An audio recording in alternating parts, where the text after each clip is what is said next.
Mkurugenzi, a few weeks ago niliwaambia kama mna run biashara zenyu na Odu mniambie niwatembelee.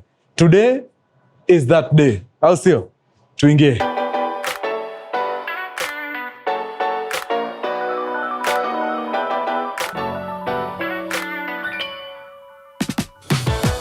Woza, mambo vipi? Uko salama? Niko fiti. First of all, nimeambiwa nakosea nikiita hii place Dietas. Inafai pronounce aje? Ni Ditas, it's a German name. So Ditas Grill. Ditas Grill. Now I know. Wewe unatumia system gani? Odu, very nice. Nakupelekaje? Iko fiti. It's very simple to use as long as unaweza tumia smartphone I can use this. Yeah. Oh, so smartphone iko sawa. Laptop, computer, tabs, you name it. Yes. Okay. Ulikuwa wana install hiyo kitu? Yeah. Hiyo process haikukuchanganya? Not even. It's very simple. Okay. Okay. So unaweza sema ni nini wewe imekubamba sana na hii system? Wewe ndio unaitumia gani this way? So, what I love about it, when we want to give discounts, I can just set it that every time we can like with the discounted value, bila could do the math every time per calculator. So yeah. Okay. Oh, nice. So hapo kile nimeokota ni it's a system that's very easy very to use. Very simple, yeah. People install pia ni rahisi. Na inafanya kurun pia busy yako inakuwa simpler. Very simple. I love it, man. Bas, unasema leo nishuhudie nini hapa kwako mtu yangu? Utakula manta plate. Nikupe kitu kingine. Manta. Acha nigonge hiyo manta plate. Manta plate. Hiyo manta plate iko sawa. Sawa. Nijenge hiyo na kamaji siwezi mind. Maji. Alright. Sawa. Yeah, unaweza kitu pale. Okay. Asante sana. Alright.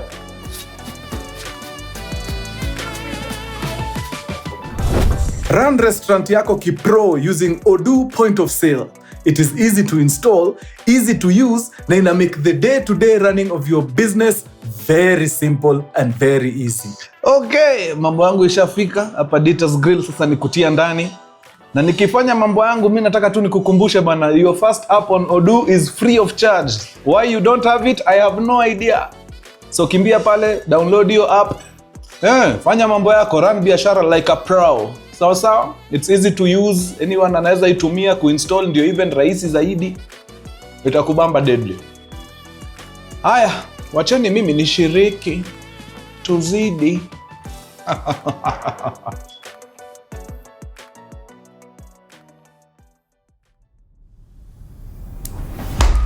Mkurugenzi, Mkurugenzi Minisodes na kama K. Kabla sijaingia kwa hekaya leo, nataka tu nikukumbushe mambo ni kama haya kwenye mkurugenzi.co.ke pale ukota mambo yako.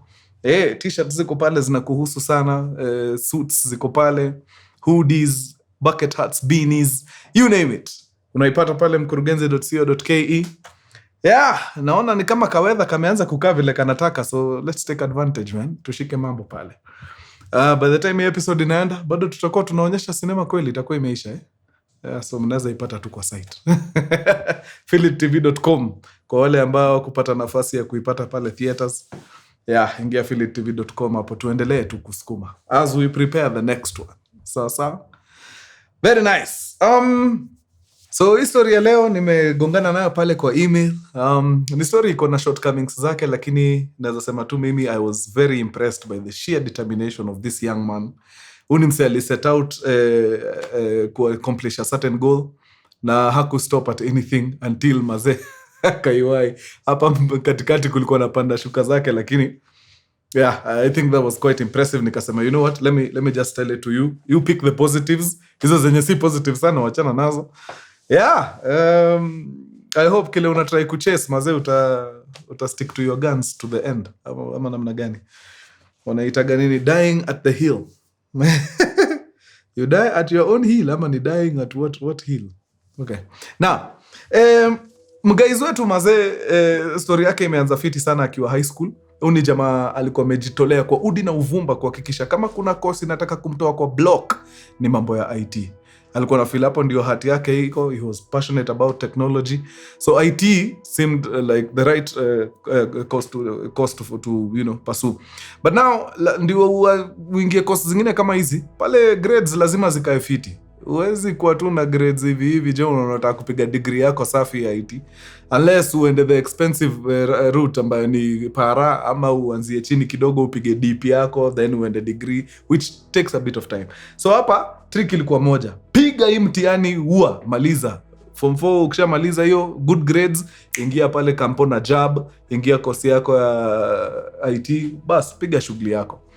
So seeing as hiyo ndio the path, jamaa kamwa hapa kupita ni non-negotiable. Hapa lazima tupite by hook or crook. Hakuna ujanja ingine.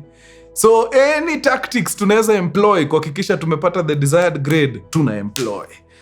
Most common si mnaijua. Leakage lazima. Kenya inatembea pale kama kitu kingine. So of course vile kulianza kukuwa na story ya leakage kukuwa area nini, jamaa alijipanga deadly. Huyu ni mtu alikuwa amesave mpaka pocket money juu alijua at some point it will be required of him to pay. Ndio apate hii leakage. So vile mambo ya leakage ilitokea, of course akailipa vibaya sana. Among the first people kulipa. Hii grade lazima ipatikane by hook or crook. So wakalipa na wakaenda wakakalia mtihani. Well, a few of the things zilikuwa kwa hiyo leakage zilikuja kwa exam. So sijui kama ni ukweli ilikuwa ni leakage ama ilikuwa tu ni mtu aliangukia tu. I don't know. So akapiga mtihani yake pale, akamaliza. Sasa ikakuwa ni kukaa mtaa kungojea cross fingers. Results zikitoka, at least akawa amepata ile grade yake ya kufanya mambo. So hii time yao ni ile time results zilikuwa zinatokaga huko Feb. So ametulia kidogo anapata ripoti ya kwamba it does not matter what you get kwa hiyo exam. Kuna mtu unaweza lipa aende afanye alterations pale kwa marking.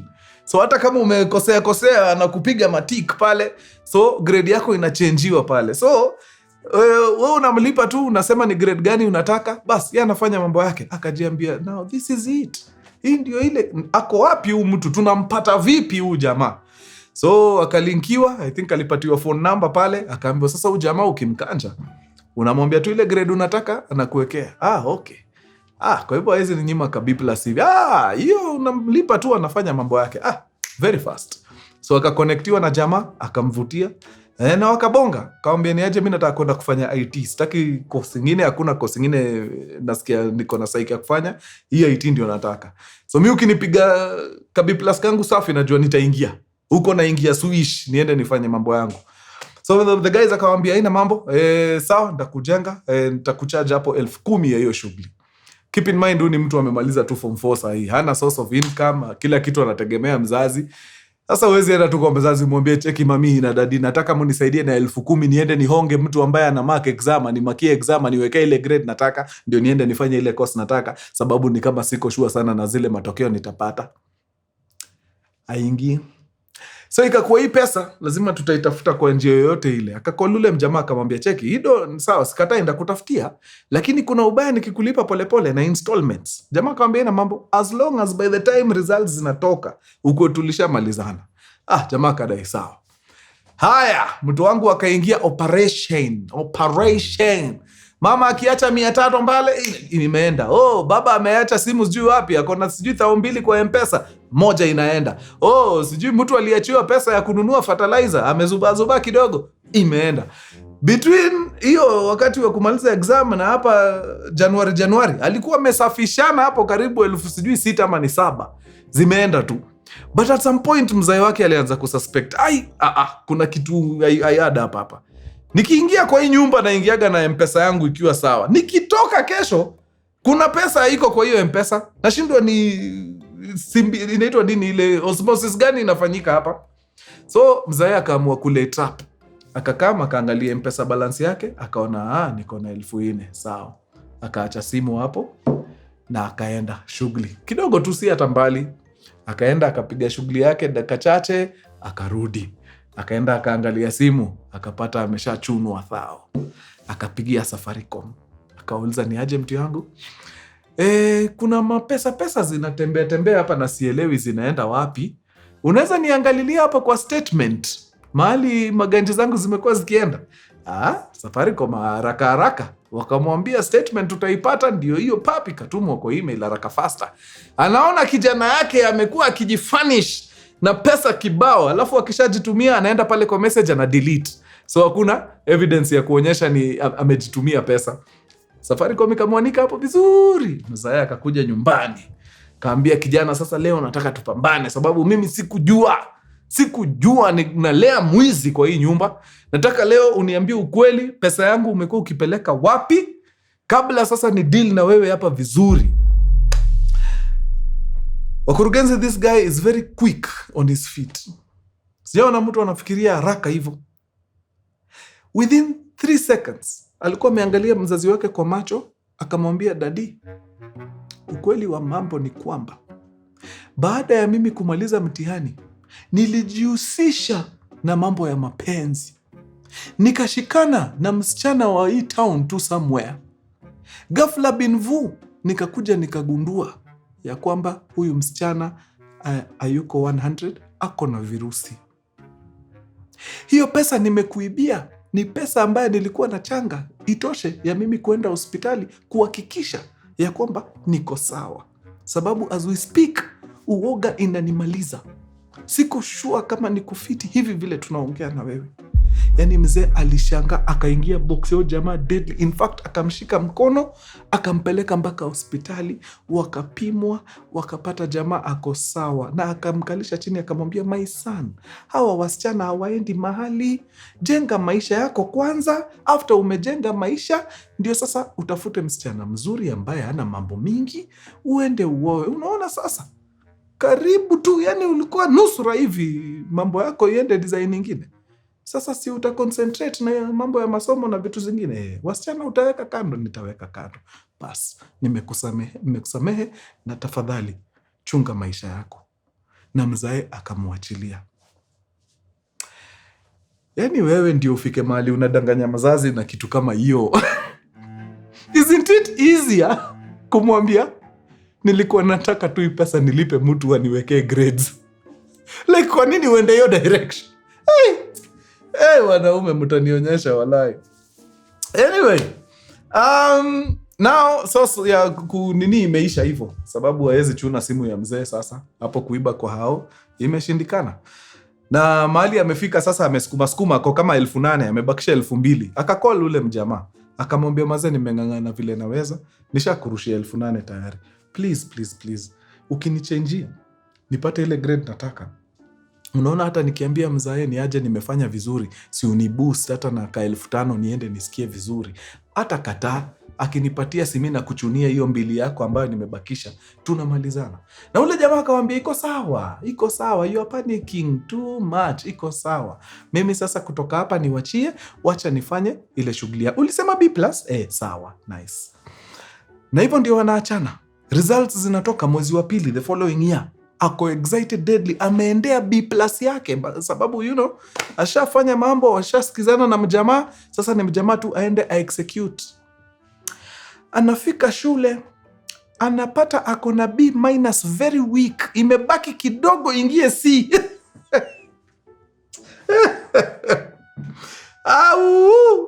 Hapo ndio anagundua kumbe huu mtu wa 10K tunaenda kufanya hiyo tukuongezee marks. Hata si mtu wa ni mwanafunzi ako chuo kikuu mahali hapa Nairobi. Hiyo ndio shughuli waga anafanya time za mitihani, ndio apate pocket money ya kuanza term. So kijana hivyo ndio mambo yake ikaisha. Ikasemekana sasa, matokeo ni kama hayo umeona. Hiyo course yako ulikuwa unataka sasa itakuwa ngumu. Sasa sisi tunaona tu urudie. Rudi shule. Kama unataka hiyo course hiyo, we rudi shule, ufanye hii kitu tena. Now you are the wiser. Then ukipata ile grade unafaa ukuwe nayo, si tunakukimbiza. Utaenda ufanye mambo yako. But kuna brother yake mmoja hapa, older brother, anaangalia naona hapana. Sasa utarudia hiyo ni kazi gani? Fanya aje? Course sio hiyo peke yake. Weenda chagua ile course yenye rahisi kupiga hapa. Uende upige hiyo. Kama sasa naona wewe BCom unaweza ingia uue deadly. Enda fanya BCom. Bas, then uko mbele wewe utajua vile utaingia kwa hizi shughuli zako za IT. Sasa kijana akajiita meeting, akajiambia sasa, hapa choice ni gani? Either nirudi shule ama nikubali hii BCom. Sababu hii BCom huyu brother ananiambia ako willing kuilipa. Amesema yeye atalipa campus, as long as naenda kufanya hiyo BCom. Nikienda kufanya sijui tena ma IT huko, yuko ready, sababu anajua hiyo ni parallel, itakuwa very expensive. Ama nitaenda safari mrefu ya kusoma miaka 7 na yuko ready. Anataka kulipa hii kitu ya miaka 4 amalizana nayo Takengori. So kijana akasema ni sawa, ina mambo. Brother, kama umesema utanilipia hii BCom, wacha niingie nifanye BCom. Nani anapinga? Na akaingia kufanya BCom. Now, hii time yote after high school, hii time wanangoja kuingia campus nini, akona kadem. Sasa udem yake results zimetoka. Amepiga A- safi. Yani unapendaga mtu vizuri kabisa na roho yako. Then results zinatoka. Unapata huyu mtu wako ambaye ulikuwa unafikiria ndio mnataka kuanza familia na yeye amepiga huko B- very weak. Wewe uko na A-. All of a sudden unaanza kumwangalia na unashindwa bana. Hii ng'ombe tunafaa tupelekane wapi? Sijui mapenzi inaendaga wapi. Tumiwa notice hapo, akaambiwa cheki fanyaje. Ukiwaulizwa kama uko na dem sema tu hauna. Juu mimi nimeenda. Hii relationship sioni mahali inaenda. Hapa what we are doing, we are flogging a dead horse. Na si kwa ubaya hata kama ni wewe. Umepiga yako safi alafu mimi nakuja hapa kukudrag nyuma na grade wachana tu na mimi. So mjamaa akaenda kwa kona akalia siku 2 basi akajipanguza vumbi na akaendelea na maisha. But si brother amekubali kumlipia hii BCom. Si hivyo ndio kijana amejiunga na chuo kikuu. Akaingia chuo kikuu. Pale orientation nini ashamulika karembo kengine akasema mashallah ule amenitoka nimepata mwingine hapa. Of course wameanza story nini, the chick is very interested. So pale kwenye introduction akauliza mrembo huko course gani? Mimi napiga mambo yangu ya biochemistry, bachelor of science, hizo ndio mambo zangu. Wewe sijui unafanya gani? Akamwambia mimi vile unaniona hivi bana, nataka nikutandikie BCom hapa, mtanisoma kwa magazeti. Dema BCom. Ama tu delete namba yangu.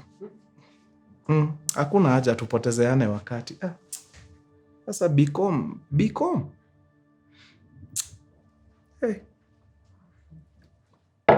Hata tu angalia list ya billionaires hapa nje uniambie nani amefanya BCom. Na si kwa ubaya, unajua afadhali nikuambie mapema kabla tufike mbali alafu there's no need. Na hivyo ndio mrembo walimtoka. Ukifikiria masaibu yameisha hapo, anatumiwa ripoti. Anaambiwa, Gathe, wakati ulikuwa hujaingia university kuna dem mlikuwa mnapendana sana. Akakwambia mambo yako hataki sababu grade yako iko chini. Unajua amealikwa chuo kikuu hapa Nairobi. Najua hata niko time nilijaribu ku reach out lakini nikaona hataki mambo yangu. Unajua ni kwa nini hataki mambo yako? Ni sababu wako na boyfriend. Guess boyfriend wake ni nani? Unakumbuka mtu alitudanganya tumtumie 10 G's aende atuchenjie mahesabu huko za marking. Ni mtu wake. Kumbe hata ndio tupate hiyo ripoti ati kuna mtu anaweza tuchenjia mamarks. Ni huyu dem ndio alituingiza kwa hiyo web. Walikuwa wanajuana hata mkiwa na yeye. Oh my god. Jamaa akasema ni sawa. Mungu, ile lesson ulikuwa unataka kunifundisha nimelearn. Please niruhusu sasa nipumue. Unanitandika left, right and center. Bas nimelearn. Na jamaa akaendelea na mambo yake shule bila kusumbua watu. Kila kitu sawa. Akasukuma BCom akamaliza. In fact, akisoma BCom akaingia mambo ya CPA, akafanya CPA 1, 2, 3, 4, 5. Kuna koga na 6, ama hiyo ndio mnaitaga K. Ndio hiyo, si ndio? Akiwa hiyo ya mwisho kwanza akahold kidogo sababu alikuwa shamaliza BCom. Sasa ukishamaliza BCom unajua huwezi kaaga tu unangojea jioni uende kufanya CPA, hapana. Akaanza kutafuta makazi hapa na pale. So anarusha application. Kumbe mazee watu walikuwa wanamwambia ukweli bana. Kama mtu wa BCom kupata kazi hapa nje imekuwa ngumu.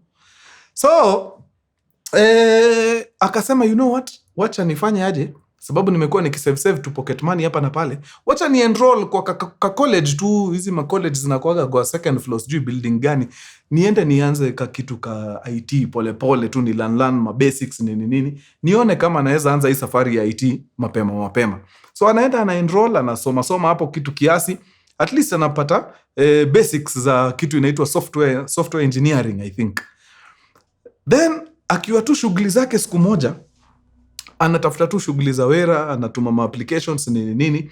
Akaingia YouTube siku moja tu, yani ile tu kutuliza akili hapo kidogo. So akiwatch hiyo kitu alikuwa na watch, kukakuja zile ad. Unajua hizi ad uwezangi skip after 5 seconds ndio. But hii ad ikamshika Johnny, ad fulani ya an organization in Italy inatafuta wase wako na skills za coding I guess. So akakuwa interested, akawatch ad mpaka mwisho, inakuwa na link hapo. Akaenda akaklik hiyo link, akaangalia, akasema you know what, it doesn't hurt, wacha njaribu. Akatuma application huko. Haya, believe it or not, so waka reach out, wakamwambia ni aje, tumeona application yako safi, tunaona hauna nini sana, hauna experience sana, but not to worry, I think tunaweza work out something na hiyo experience tu kidogo uko nayo. So itabidi upige training kwanza ya miezi 3, then after hiyo training sasa ndio tutakuabsorb. Akawacha, alikuwa amepata kazi kadogo ka hii mambo ya Bcom hapa. Sijui ilikuwa ni kazi ya nini hiyo. Very new, hata hakuwa amepiga wiki kwa hiyo shughuli ya kazi. Akaiwacha very fast.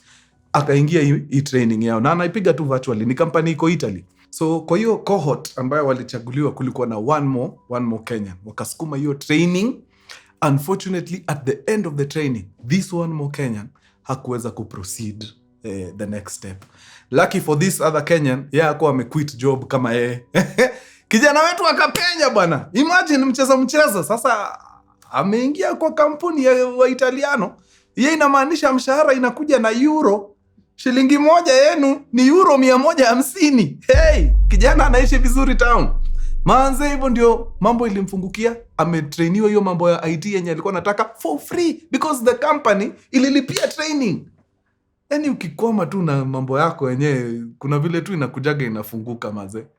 Na sasa sababu Mungu wa jamaa halali ameniandikia kitu hapa mwisho.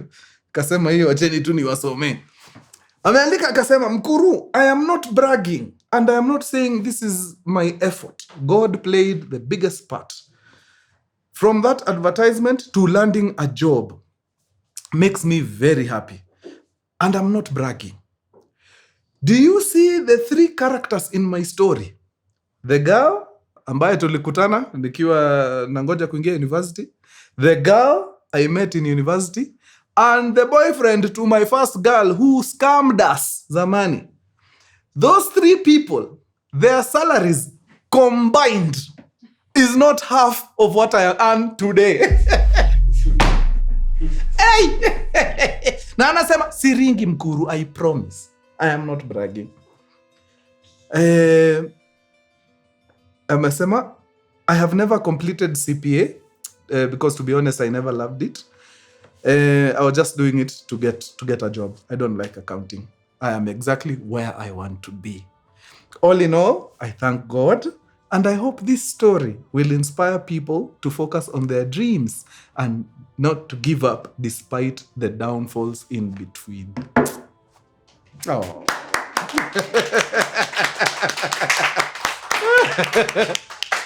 Enyewe umekufia dream. Ndio udanganye mzazi umeingia kwa shimo ya nyoka. Wewe hiyo dream wewe wacha. Haya. Nimemalizia hapo guys. Wacheni tufungie hiyo. Tutaonana baada ya siku chache. Sawa. Imekuwa true. Adios muchachos. Peace.